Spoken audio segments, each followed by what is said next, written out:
پہاڑوں کی چٹانوں پر. مصیبتیں اٹھاؤ اس دنیا میں تاکہ تم کامیاب کر دیے جاؤ. یہ ہمارے کامیابی کا وقت ہے. یہ حالات جو ہم دیکھ رہے ہیں, انشاءاللہ ان حالات سے بے پرواہ مت ہوئیے, ان حالات سے مایوس مت ہوئیے. یہ حالات کے بارے میں علامہ اقبال تسلی دیتے ہیں مسلمانوں کو. علامہ اقبال کہتے ہیں, نہ گھبرا ان تیز و تند ہواؤں سے اے عقاب. عقاب اس پرندے کو کہتے ہیں جو بہت اونچائی پر اڑتا ہے. تیز و تند ہوائیں, طوفانی ہوائیں. نہ گھبرا ان تیز و تند ہواؤں سے اے عقاب. یہ جو طوفانی ہوائیں چل رہی ہیں, اے عقاب, اے اونچائی پر اڑنے والے پرندے, ان سے مت گھبرا. یہ تیرے خلاف چل رہی ہیں لیکن گھبرا مت. نہ گھبرا ان تیز و تند ہواؤں سے اے عقاب, یہ تو چلتی ہیں تجھے اونچا اڑانے کے لیے. سورہ نور سورہ نمبر 24 کی آیت نمبر 55 میں اللہ نے ایک وعدہ کیا ہے. غور سے سنیے اس وعدے کو. اللہ نے وعدہ کیا ہے. کیا اللہ سے سچا وعدے میں کوئی ہو سکتا ہے میرے بھائی؟ اللہ کہتا ہے وعد اللہ, اللہ کا وعدہ ہے کہ تم لوگ ایمان والے بن جاؤ اور نیک عمل کرنے والے بن جاؤ. میں اس زمین پر تم کو خلیفہ بناؤں گا جس طرح تم سے پہلے والوں کو خلیفہ بنایا تھا, اور تمہارے ذریعے سے دین اسلام کی شریعت جس سے میں راضی ہوا تمہارے ہاتھوں سے اس زمین پر نافذ کرواؤں گا تاکہ دنیا میں امن قائم ہو جائے. لیکن یاد رکھو, تم اللہ کی ذات میں شرک نہ کرنا, کہ اگر تم نے شرک کیا تو تم نے اللہ سے بغاوت کی اور تم اس دنیا میں رسوا کر دیے جاؤ گے. میں اس اپنے بیان کو اس آیت جس سے میں نے شروع کی تھی اس کو پڑھ کر, اس کا مفہوم سنا کر, اور علامہ اقبال کے آخری ایک شعر سے جو میری زندگی کا سب سے پسندیدہ شعر ہے اسے پڑھ کر اس کو ختم کر دوں گا. میں نے سورہ آل عمران سورہ نمبر 3 کی آیت نمبر 139 پڑھی تھی. اللہ تعالیٰ اس میں کہتے ہیں ہم مسلمانوں کو, اعوذ باللہ من الشیطان الرجیم, وَلَا تَهِنُوا وَلَا تَحْزَنُوا أَنْتُمُ الْأَعْلَوْنَ إِن كُنتُم مُؤْمِنِينَ. تم لوگ رنجیدہ نہ ہو, تم لوگ غم نہ کرو, تم ہی غالب کر دیے جاؤ گے بشرطے کہ تم لوگ مومن بن جاؤ. علامہ اقبال ہم سب کو ایک شعر میں نصیحت کرتے ہیں. اس شعر کو جب میں سناؤں تو آپ اپنے آپ کو اس جگہ رکھ کر سوچئے جس میں میری کا لفظ آتا ہے. علامہ اقبال کہتے ہیں میری زندگی کا مقصد, اب آپ خود اپنے آپ کو رکھ کے سوچئے کہ آپ کی, میری زندگی کا مقصد, میری زندگی کا مقصد تیرے دین کی سرفرازی, میں اسی لیے مسلمان, میں اسی لیے نمازی. وآخر دعوان الحمدللہ رب العالمین. جزاک اللہ خیر. یہ تھے بردر عمران صاحب بعنوان مسلمانوں پر پریشانیاں آخر کیوں. آئے گا دوبارہ, جب آپ کا موقع آئے گا تب تک آپ کو انتظار کرنا ہے. تو آئیے آج کا پہلا سوال لیتے ہیں ہم سامنے والے مائک سے, بھائیوں کی جانب سے.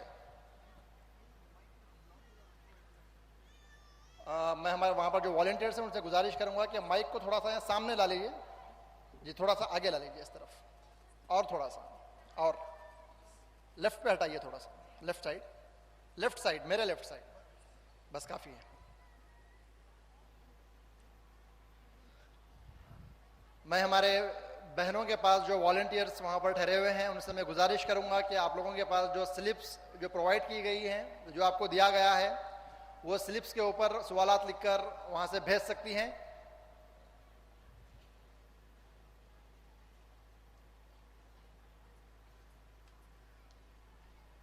اگر بھائیوں میں کوئی سوال کرنا چاہتے ہیں عنوان کے تحت, جیسے کہ آپ سب جانتے ہیں آج کا عنوان ہے مسلمانوں پر پریشانیاں آخر کیوں, اس کے تحت آپ اپنا سوال کر سکتے ہیں.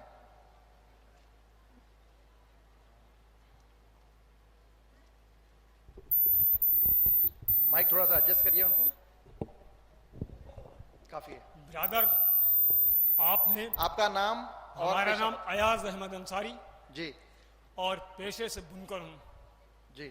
برادر آپ یہ ہمیں بتائیے کہ آپ نے خطاب میں بتایا تھا کہ آپ نے امریکی فوجیوں کو دعوت و تبلیغ دی تھی, تو اس میں آپ کا کیا مقصد تھا اور یا آپ نے ان سے کیا فائدہ اٹھایا, اور اسی حساب سے آپ نے آسٹریلیائی پولیس کو جو دعوت و تبلیغ کی اس سے دین کا کیا فائدہ ہوا اور انہوں نے کیا فائدہ اٹھایا, کیا انہوں نے آپ کی اس دین کہ جانکاری لے کر مسلمانوں کے خلاف استعمال کیا.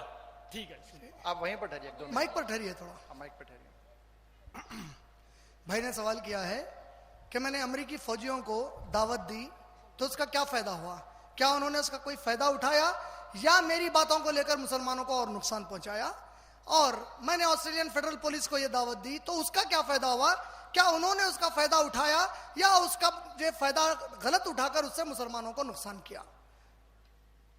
اللہ سبحانہ و تعالیٰ نے اس قرآن کریم میں محمد صلی اللہ علیہ وسلم کو فرماتے ہیں, سورہ مائدہ سورہ نمبر 5 آیت نمبر 67, سورہ مائدہ سورہ نمبر 5 آیت نمبر 66.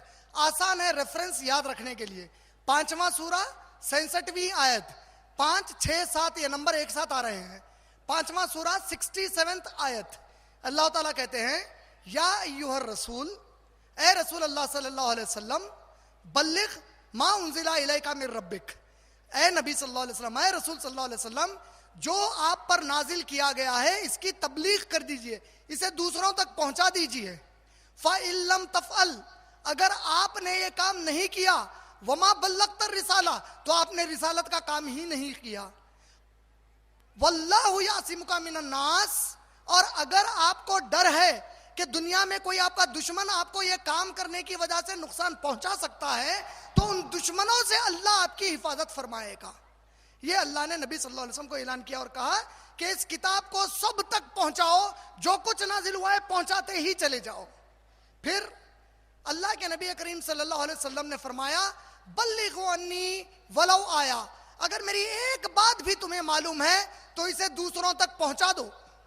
پھر اللہ کے نبی کریم صلی اللہ علیہ وسلم کے صحابہ جب یہ خطبے کو سن رہے تھے, 1,40,000 صحابہ جو میدان میں کھڑے تھے, جب نبی صلی اللہ علیہ وسلم نے خطبہ وداع میں کہا بلغوا انی ولو آیا, تو تاریخ لکھتی ہے کہ 1,40,000 میں سے 1,30,000 صحابہ جس طرف وہاں میدان سے رخ مڑا زمین کے ان کونوں میں چلے گئے نبی صلی اللہ علیہ وسلم کی اس بات کو پورا کرنے کے لیے. پھر اللہ نے نبی صلی اللہ علیہ وسلم کو سورہ غاشیہ میں کہا, 88واں سورہ آیت نمبر 22 23 اور 24 میں, فذکر انما انت مذکر لست علیہم بمسیطر, اے نبی صلی اللہ علیہ وسلم, آپ کا کام ان کو بات پہنچانا ہے, آپ ان کے اوپر ذمہ دار نہیں بنائے گئے ہیں, تو آپ صرف ان تک بات پہنچائیے. اللہ نے سورہ آل عمران سورہ نمبر 3 کی آیت نمبر 110 میں کہا کنتم خیر امت اخرجت للناس, تم مسلمان دنیا کی سب سے اچھی امت ہو جو تمام انسانوں کے لیے نکال لائی ہو, باقی کے سب انسانوں کے لیے تم سب سے اچھی امت بنا کر لائے گئے ہو. کیوں؟ تامرون بالمعروف, تم ان باقی کے انسانوں کو نیکی کا حکم دیتے ہو, وتنہون عن المنکر, اور تم ان کو برائیوں سے روکتے ہو, وتؤمنون باللہ, اور تم لوگ اللہ پر بھی ایمان رکھتے ہو.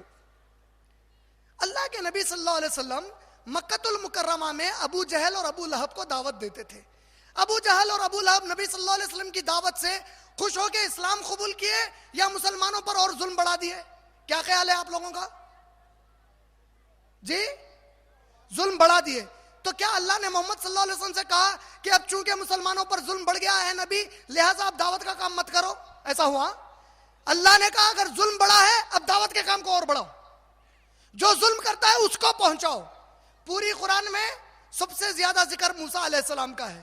موسیٰ علیہ السلام کس کو دعوت دینے گئے تھے؟ فرعون ظالم تھا یا نہیں تھا؟ کیا فرعون نے موسیٰ علیہ السلام کی دعوت قبول کر لی یا اور ظلم کرنا شروع کیا؟ کیا اللہ نے موسیٰ علیہ السلام کو کہا کہ اب ظلم بڑھ گیا لہذا دعوت روک دو؟ کہا کہ اور دعوت کرو. کا مطلب اللہ بار بار یہ بتا رہا ہے تم کو اگر یہ اندیشہ ہے کہ کوئی تمہارا دشمن ہے, کوئی تم پر ظلم کر رہا ہے, تو جس سے تم کو ڈر ہے کہ یہ مسلمانوں کے دشمن ہے, یہ اسلام کے دشمن ہے, تو ان تک جاؤ, ان کو بتاؤ کہ تم ان کے دشمن نہیں ہو, یہ قرآن ان کا دشمن نہیں ہے, اللہ ان کا دشمن نہیں ہے, محمد صلی اللہ علیہ وسلم ان کے دشمن نہیں ہے. ہو سکتا ہے کہ تمہارے بتانے کے بعد ان کو تھوڑی سمجھ آئے, ہو سکتا ہے کہ اس کی وجہ سے ان کے ظلم کی شدت میں کمی آئے, ہو سکتا ہے اس کی وجہ سے وہ بھی اللہ کے عبادت کرنے والے مسلمان بن جائیں, اور اگر وہ ایسا نہیں کرتے, وہ ظلم بڑھاتے ہیں, تو مجھ پر بھروسہ رکھو, میں نے وقت کے فرعون کو ڈبایا تو ان کے بھی گنتی کے دن بچے ہوئے ہیں اب انشاءاللہ. امید میرے بھائی کا جواب مکمل ہو گیا. اگلا سوال بہنوں کی جانب سے ہے. السلام علیکم، عورتیں تبلیغ کیسے کریں مسلموں اور غیر مسلموں میں؟ ماشاءاللہ بہن نے بہت اچھا سوال کیا ہے کہ عورتیں تبلیغ کا کام مسلم اور غیر مسلم میں کیسے کریں. بہن، ہمارے صحابیات اور امہات المومنین جو ہمارے نبی صلی اللہ علیہ وسلم کے ازواج المطہرات تھے، بیویاں تھیں، یہ ہم مسلمانوں کے لیے سب سے بہترین نمونہ ہے عورتوں میں. آپ دعوت کا کام اور تبلیغ کا کام کیسے کریں؟ آپ سے جتنے بھی غیر مسلم بہنیں ملاقات کرتی ہیں، آپ کو جہاں بھی کوئی ہماری غیر مسلم بہن سے ملنے کا اتفاق ہوتا ہے، کبھی آپ دواخانہ چلی جاتی ہیں، دواخانوں میں لائن لگی ہوتی ہے، آپ کا نمبر آنے تک آپ کے بازو ایک دو چار غیر مسلم بہنیں بیٹھی ہیں، فوری موقع تلاش کریے، ان غیر مسلم بہنوں کو اللہ، رسول اور آخرت کی بات بتا دیجئے، قرآن کی بات بتا دیجئے. اگر آپ کے گھر کے پڑوس میں کوئی غیر مسلم رہتی ہے تو ان کو قرآن مجید جو وہ زبان جانتی ہے، ہندی وغیرہ، اس کے ترجمے کے ساتھ تحفے میں دیجئے. ان سے کہیے کہ آپ ایک بار یہ کتاب پڑھ کر تو دیکھیں، آپ ایک بار سوچئے کہ اس میں کیا لکھا ہے. آپ کی جو بھی غیر مسلموں سے ملاقات ہوتی ہے ان میں کوشش کریے کہ جو ان کو غلط فہمی ہے اسلام کے بارے میں، جو ان کے خیالات غلط ہیں کہ اسلام عورتوں کو حجاب پہنا کر آؤٹ ڈیٹڈ کرتا ہے، دقیانوسی بناتا ہے، تو آپ ایسی غیر مسلم بہنوں سے کہیے کہ اسلام حجاب پہنا کر عورتوں کی عزتیں بچاتا ہے. ہم جس ملک ہندوستان میں رہتے ہیں، بہت تکلیف ہوتی ہے یہ جاننے کے بعد کہ 13 نومبر 2011 کا Times of India news paper Sunday کا پیج نمبر 13 پر لکھتا ہے کہ ہندوستان میں پچھلے 40 سال میں عورتوں کی عزت لوٹنے کے واقعات 800% سے بڑھ گئے. 800% سے زیادہ واقعات میں اضافہ ہوا ہے عورتوں کی عزتیں لوٹنے کا. یونائٹڈ نیشن کی اسٹیٹسٹک سن 2009 کے لیے کہتی ہے کہ دنیا کا سب سے ترقی یافتہ ملک امریکہ، جو ساری دنیا کو بھاشن دیتا ہے، لیکچر دیتا ہے عورتوں کے حقوق کے اوپر، کہتا ہے عورتوں کو آزادی دو، عورتوں کو مرد کے برابر ٹھہراؤ، اس ملک کے بارے میں یونائٹڈ نیشن کی رپورٹ کہتی ہے کہ صرف سن 2008 سے 2009 تک ایک سال میں 89,000 عورتوں کا ریپ ہوا، بلاتکار ہوا. یعنی روزانہ 244 عورتوں کا بلاتکار ہوا، یعنی ہر گھنٹے میں 10 عورتوں کا ہوا. انگلینڈ جو امریکہ کا چیلا ہے، جو اپنے آپ کو بہت ترقی یافتہ کہتا ہے، وہاں پر 13,000 سے زیادہ عورتوں کا بلاتکار ہوا صرف ایک سال میں. سب سے کم عورتوں کے خلاف جرم دنیا کے کسی ملک میں ہوا تو وہ ہے سعودی عربیہ. آپ ان کو بتائیے میری بہن کہ اسلام کا جو حجاب ہے یہ آپ کی عزت کو بچاتا ہے، یہ آپ کی عزت کو ڈھانکتا ہے. کیونکہ جو عورت شریف ہے وہ سمجھتی ہے کہ میں شریف ہوں تو میں برقع کیوں پہنوں، میں حجاب کیوں کروں. میری بہن، جس طرح ایک سونا، ایک ہیرا، آپ جیولری، زیورات سونے کی دکان سے جب خریدتے ہیں تو آپ ہی سوچئے میری بہن، آپ سمجھائیے اپنی غیر مسلم بہن کو، کیا تم سونا زیورات کی دکان سے خریدنے کے بعد، جیولری شاپ سے خریدنے کے بعد اسے اپنے ہاتھ میں لٹکا کر لاتی ہو یا ایک ڈبے میں حفاظت سے رکھتی ہو؟ اس ڈبے کو پرس میں رکھتی ہو، پرس کو مضبوطی سے پکڑتی ہو کیونکہ تمہیں ڈر ہے کہ کوئی چور چوری نہ کرے، کسی کی بری نظر نہ لگے، تمہاری یہ قیمت والی چیز کوئی چرا نہ لے. تو اسے سمجھاؤ اسلام میں عورت نے جو حجاب کیا اس لیے کہ اللہ نے کہا مسلمان، عورت کی عزت تیرے دھر میں، تیرے مذہب میں دنیا کی سب سے قیمتی چیز سے بھی قیمتی ہے، اس کی حفاظت کر. آپ اس غیر مسلم بہنوں کو اپنے سمجھائیے کہ آپ لوگ کیسے ناانصاف ہو کہ جب آپ رام جی کی بیوی سیتا جی کی تصویر بناتے ہو تو ان کو سر سے پلو سے ڈھانکا ہوا بتاتے ہو. جب آپ عیسیٰ علیہ السلام کی ماں مدر میری کی فوٹو بناتے ہو تو انہیں سر سے پاؤں تک ڈھانکا ہوا بتاتے ہو. جب آپ ہندی سیریل میں راجستھان یا گجرات کی کوئی ہندو ستی ساوتری کو بتاتے ہو تو وہ اپنے سسرے کو جب صبح چائے لے کے آتی ہے تو سر سے پلو ڈھانک کر بڑی شرماتی ہوئی لاتی ہے. آج بھی راجستھان اور گجرات میں جب جائیں گے تو کئی غیر مسلم عورتیں پردہ کرتی ہوئی دکھتی ہیں، ان کی حیا خود ان کے اندر سے ہے. جب مدر ٹیریسا جسے نوبیل پرائز ملا جب ان کو بتاتے ہیں تو وہ ہمیشہ سر سے پاؤں تک ڈھکی ہوتی ہیں، لیکن جب مسلمان بچی ڈھانکتی ہے آپ پریشان ہو جاتے ہیں. دوسرے مذہب والی عورتیں ڈھاکی تو وہ دنیا کی عزت والی عورتیں، انہیں نوبیل انعام دیا جانا چاہیے، بڑی مقدس عورتیں. مسلمان عورت ڈھاپی، ارے رے رے رے یہ کیا اسلام ہے آپ کا؟ تو یہ باتیں اس طریقے سے انہیں سمجھائیے، انہیں بتائیے کہ دنیا میں اسلام واحد مذہب ہے، جو عورت کو زندہ رہنے کا حق دیا. دنیا میں اسلام واحد مذہب ہے جو بچی کے پیدا ہونے پر باپ سے بولا کہ کمبخت اگر بچی پیدا ہوتی ہے تو مایوس مت ہو کیونکہ اللہ ہی تجھے وہ بچی دیا ہے.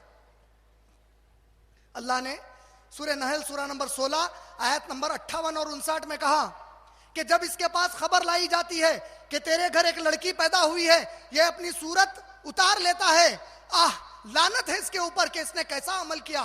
کیا یہ نہیں جانتا کہ وہی رب ہے جس نے اسے یہ اولاد عطا کی ہے؟ وہی تو ہے جو لڑکے اور لڑکیاں دیتا ہے, تو پھر کس بات پر ناراض ہے؟ سورہ تکویر سورہ نمبر 81 کی آیت نمبر 9 میں اللہ نے کہا جب قیامت میں پوچھا جائے گا کہ بتا وہ کون سا گناہ تھا اے لڑکی جس کی وجہ سے تیرے باپ نے تجھے زندہ دفن کر دیا تھا. ہندوستان بدقسمتی سے دنیا کے ان ممالک میں سے ہے جہاں پر روزانہ 3000 ایبورشن کیے جاتے ہیں, کیونکہ پیدا کرنے والی ماں کو جب پتا چلتا ہے کہ پیدا ہونے والی بچی ہے, ماں ڈرتی ہے کہ مجھے جہیز کا سامان کرنا پڑے گا, پیدا ہونے سے پہلے ہی بیٹی کو مار دیتی ہے. اسلام نے کہا کہ پیدا کرو اپنی بچیوں کو, اور اگر لڑکی پیدا ہو جائے, ہمارے نبی نے ہم سے کہا کہ جس کی 3 لڑکیاں ہیں اس نے انہیں پال پوس کر پرورش کر کے ان کی شادی کر دی تو قیامت کے دن جنت میں وہ میرے ساتھ ایسے رہے گا. صحابی نے پوچھا اللہ کے نبی جس کی 2 بیٹیاں ہیں؟ آپ نے کہا وہ بھی. جس کی 1 بیٹی ہے؟ کہا وہ بھی میرے ساتھ ایسا رہے گا. گویا جنت میں اگر کسی کو نبی صلی اللہ علیہ وسلم کا ساتھ اس طرح مل رہا ہے تو اللہ کے نبی کی ساتھ رہنے میں اس سے بڑھ کر جنت میں کیا مزہ آئے گا کہ ہمارے نبی کے ہم ساتھ ہو جائیں. گویا اسلام نے عورت کے پالنے پر ابھارا ہے, کوئی دوسرا دھرم نہیں کرتا. دنیا کا کوئی دھرم کوئی مذہب سوائے اسلام کے عورت کو وراثت میں حق نہیں دیتا, اسلام نے وراثت میں حق دیا. دنیا کا کوئی مذہب بیوہ سے شادی کی اجازت نہیں دیتا, اسلام نے ابھارا, کہا کہ بیوہ سے شادی کرو. نبی صلی اللہ علیہ وسلم کہتے ہیں کہ تم میں سے جس نے کسی یتیم کو پالا اور پوسا یا کسی بیوہ کا گھر بسایا, اللہ اسے, صحیح بخاری کی روایت, اللہ قیامت میں اسے ایسے اجر دے گا جیسے ساری زندگی اس نے روزے رکھے.